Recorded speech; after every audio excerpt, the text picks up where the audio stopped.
ভোরবেলায় ঘুম ভাঙে রিনার। খাট থেকে নেমে এসে বাইরে এসে দেখে মাঠ ভরা কুয়াশা, দূরে বাবার ধান খেতে সোনালি রোদ পড়ছে। রিনা দৌড়ে গিয়ে বাবাকে জড়িয়ে ধরে আর বলে, বাবা, আমি তোমার সাথে ধান কাটতে যাব।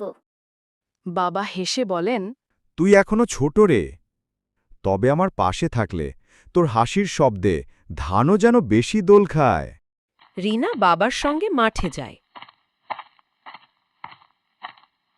মাঠে গিয়ে রিনা মাটিতে বসে ধানের কানে হাত বুলিয়ে দেয়।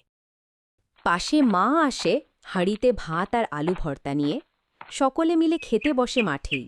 খাওয়ার সময় রিনা বলে, মা, এই যে আমরা মাঠে বসে খাচ্ছি, পাখিরা ডাকছে আর ধানগুলো হাসছে, এইটাই না সবচেয়ে বড় সুখ। মা হাসেন আর বলেন, এই মাটির গন্ধেই ভালোবাসা লুকিয়ে থাকে রে মা। জীবনের সব আনন্দ শহরের আলোয় নয়, গ্রামে ধানের সুবাসে, হাওয়ায় দোল খাওয়া পাতায় আর এক চিলতে হাসিতে লুকিয়ে থাকে।